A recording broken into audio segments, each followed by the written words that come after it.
साथियों जय भीम। मैं हूं हितेश और आप देख रहे हैं द थिंग। स्वागत है आपका हमारे न्यूज चैनल द थिंग पर। आज हम आए हैं गोंदिया जिला के अर्जुनी मोरगा विधानसभा क्षेत्र में, जहां पर बहुजन समाज पार्टी द्वारा एक प्रेस कॉन्फ्रेंस मीटिंग आयोजित की गई है। आने वाले स्थानिक स्वराज्य संस्था के चुनाव में बहुजन समाज पार्टी की क्या चुनावी रणनीति होगी, क्या एक्शन प्लान होगा, इस बात पर चर्चा करने के लिए हमारे साथ में है गोंदिया जिले के जिला सचिव अनिल बावनी जी, जो कि ओबीसी समाज से आते हैं और उनके साथ में है उनकी पूरी टीम, बहुजन समाज के सारे पदाधिकारी। तो आइए बात करते हैं बहुजन समाज के इन सारे पदाधिकारियों के साथ में और इनका क्या एक्शन प्लान है ये जानेंगे। रहूंगा। अभी आप स्वयं ओबीसी समाज से आते हैं और बहुजन समाज पार्टी के जिला सचिव है और यहाँ के जोन इंचार्ज है, तो आपका संगठन ओबीसी भाइयों तक के पहुंच रहा है या फिर कब तक कहाँ तक पहुंचा है सर? देखो, आज मेरा जो संगठन है वो घर घर तक पहुंचा है, घर घर तक पहुंचा है, हर घर में पहुंचा है। आज हमारा बेस वोट है, आपको मालूम है बेस वोट कौन है, और जो शेड्यूल कास्ट शेड्यूल ट्राइब है वो हमारा बेस वोटर है। और कहीं ना कहीं हमारा ओबीसी समाज भी बेस वोटर है, क्योंकि मैं उस जाति से बिलोंग करता हूँ। 7 बहुसंख्य समाज है, एससी एसटी ओबीसी माइनॉरिटी यानी अल्पसंख्यक। आज मैं इस देश को इस विधानसभा के लोगों को बताना चाहता हूँ कि मेरे साथ सर्व समाज है। आज मैं खुद ओबीसी हूँ, यानी इस देश का 52% समाज है।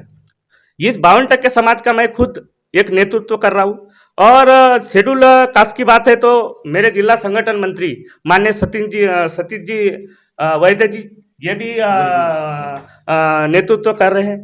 मेरे शेड्यूल कास्ट के मेरे खुद विधानसभा अध्यक्ष है, वो भी नेतृत्व कर रहे हैं। और जो शेड्यूल ट्राइब की बात है तो आज नहीं आए हो, लेकिन जो हम आदर्श जिनको मानते हैं, जिनको आदर्श मानते हैं, जी पवन जी टेकाम ये नेतृत्व कर रहे हैं, तो कहीं ना कहीं सर्व समाज के नेता हमारे पास है और हम सर्व समाज लेकर इस जिला परिषद पे कब्जा करने की कोशिश कर रहे हैं। मतलब कहीं ना कहीं सारे बहुजन समाज में एसटी से हो, एससी कास्ट से हो और ओबीसी कास्ट से हो, संपूर्ण समाज को आप लेकर चल रहे हैं और संपूर्ण समाज को संगठन में बांधने की आप कोशिश कर रहे हैं। जी जी। मैं आपसे ये पूछना चाहता हूँ कि अभी कौन सी ऐसी सीट है, कौन सी ऐसी जगह है जिस पर आपकी दावेदारी है, जो आप चुनाव वहां पर जीत सकते हैं ताकत और मजबूती के साथ में? हमारे साथ सर्व समाज के नेता है और कहीं ना कहीं हम तो 15-20 सीटों पे हम कब्जा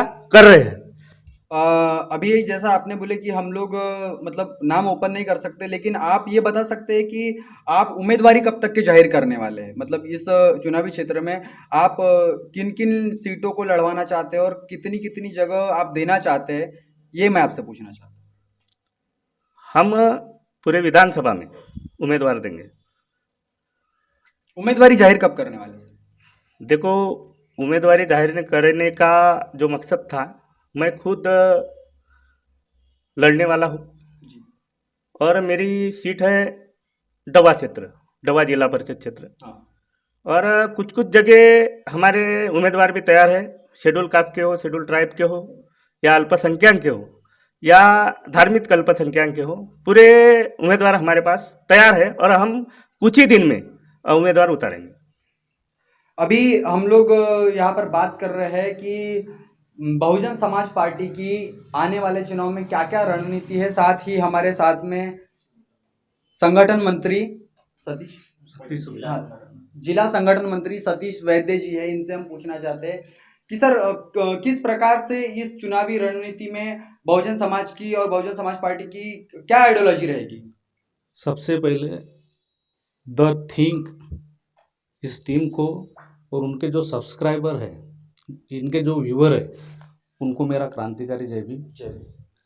आपने जो सवाल किया है कि बहुजन समाज पार्टी की आने वाले इलेक्शन में क्या रणनीति रहेगी, तो आप सब जानते हैं कि यहाँ पर जिला परिषद पंचायत समिति के इलेक्शन होने वाले जी। तो ऊपर से अभी हमें जो आदेश मिला है कि इलेक्शन फेस किए जाएंगे, तो ऊपर से जो भी रणनीति आएंगी, जो भी निर्देश आएंगे, उस आधार के ऊपर ये इलेक्शन फेस किया जाएगा।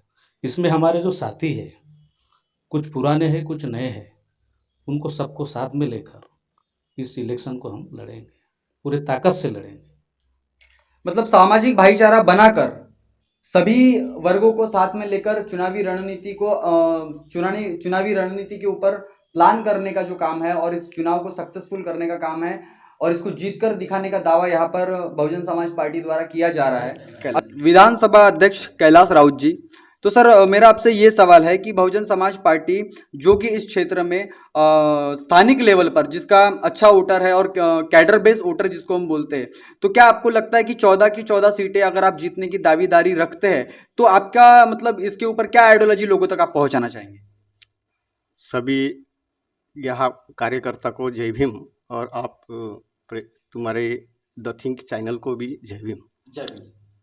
सर, आपने जो मुझे प्रश्न किया है कि यहाँ पे बहुजन समाज पार्टी की कौन सी आइडियोलॉजी रहेगी, तो मैं विधानसभा अध्यक्ष कैलाश राउत ये चैनल के माध्यम से बताना चाहता हूँ कि ये विधानसभा में 14 जिला परिषद है और 28 पंचायत समिति है। हम पूरे दावेदारी के साथ यहाँ पे हम उम्मीदवार उतारेंगे और पूरे अपने बल बूते पर ये चुनाव लड़ाएंगे और रिजल्ट भी अच्छा देंगे, ये बताना चाहता हूँ। इनका कहना यह है कि सर्व समाज को लेकर के हम जो है रणनीति बना रहे हैं और साथ ही आने वाले दिनों में 14 की 14 सीटें जीतने का जो दावा है यहाँ पर किया जा रहा है। मैं सर से जानना चाहता हूँ कि ये जो विधानसभा है ये एससी रिजर्व में आती है सर, तो यहाँ पर एक बड़ा एससी कैटेगरी का बड़ा बोलबाला है, बहुत बड़ा उसमें नाम है, तो बहुजन समाज पार्टी की तरफ से आप क्या बताना चाहेंगे? मैं यशवंत बोरकर हूँ, बहुजन समाज पार्टी जिला का सचिव અને मेंबर्स। ये विधानसभा शेड्यूल कास्ट की है और यहाँ हमारा ऑलरेडी जो शेड्यूल बेस्ड होस्ट है, तो हम हमारा शेड्यूल बेस्ड होस्ट के साथ में जो दूसरा है ओबीसी एसटी इनको साथ में लेके हम ये चुनाव फेस करेंगे और हम जीत भी सकते हैं और जीतेंगे भी, हमारी पूरी कोशिश है बस।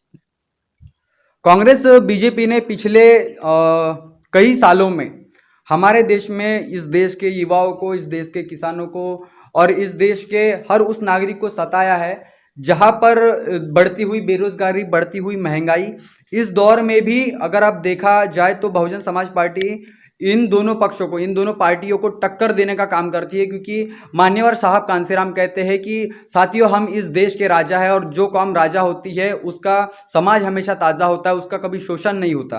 तो सर अभी जो है कि सवाल ये उठता है कि पूरे देश में बहुजन समाज पार्टी तीसरे नंबर की राष्ट्रीय पार्टी है और जिसको कांग्रेस और बीजेपी डरती है कि कहीं ना कहीं बहुजन समाज पार्टी जो है सत्ता में ना आ जाए। बहुजन समाज पार्टी को रोकने के लिए यहाँ पर कहीं ना कहीं ताकत राष्ट्र रूप आंदोलन में हो रही है।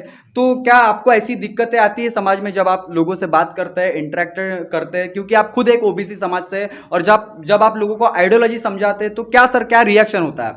जब मैं समाज में जाता हूँ तो मेरे को यही बोलते हैं कि बहुजन समाज पार्टी मोठी चांगली है। कांशीराम साहब भी बड़े मराठी में बोलते थे, शुद्ध शुद्ध मराठी में, कि मोठी चांगली है। बहुजन समाज पार्टी बहुत चांगली है, लेकिन चुन के आ नहीं सकती, यानी हो सकत नहीं है। तो मैं अभी ये मेरे बहुजन समाज से मैं एक सवाल करना चाहता हूँ कि देखो, आज तक के हमने कांग्रेस को वोट दिया, राष्ट्रवादी को वोट दिया, बीजेपी को वोट दिया, आपका क्या भला हुआ? आपका क्या भला हुआ? कहीं ना कहीं कांग्रेस ने जो डॉक्टर बाबा साहब आम्बेडकर का जो संविधान है उनको ख़त्म करने की कोशिश की। मैं तो आज बहुत बड़ा प्रश्न मैं मेरे जिला वासियों से कहना चाहूँगा कि जब बाबा साहब भीमराव आम्बेडकर 1954 में यहाँ चुनाव लड़ने आए थे तो उनका हराने का काम इन मनुवादी ब्राह्मणवादी लोगों ने किया था। आज मैं उस जिले से बिलोंग करता हूँ, तो कहीं ना कहीं मैं एक ओबीसी हूँ। इसका कहने का मतलब मैं कोई इधर उधर जाने वाला इंसान नहीं हूँ। मैं कहीं ना कहीं फुले साहब आम्बेडकर के साथ गहरे रिश्ते से जुड़ा हुआ इंसान हूँ।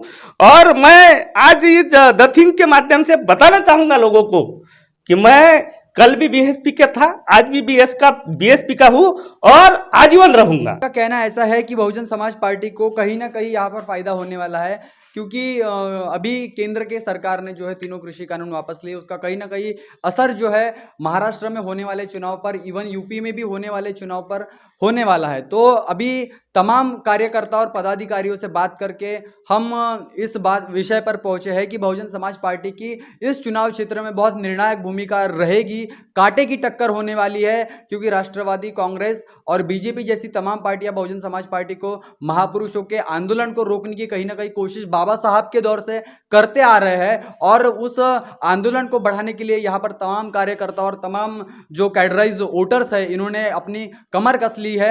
और इस पर आप क्या विचार रखते हैं, इस पर आप क्या राय रखते हैं, आप प्लीज हमारे इस वीडियो पर कमेंट करके जरूर बताएं, अपनी प्रतिक्रिया जरूर बने रहे द थिंक पर। अगर आपने हमारे चैनल को सब्सक्राइब नहीं किया है तो सब्सक्राइब कर बेल आइकन को दबाएं, क्योंकि आने वाले वीडियो के आपको नोटिफिकेशन मिलते रहे। तो बने रहे द थिंक पर। मिलते हैं। जय भीम, जय भारत। बहुजन विचारधारा को घर घर तक पहुंचाने के लिए हमारे YouTube चैनल को सब्सक्राइब करें, लाइक करें, कमेंट करें, शेयर करें और बेल आइकन की घंटी दबाना ना भूलें।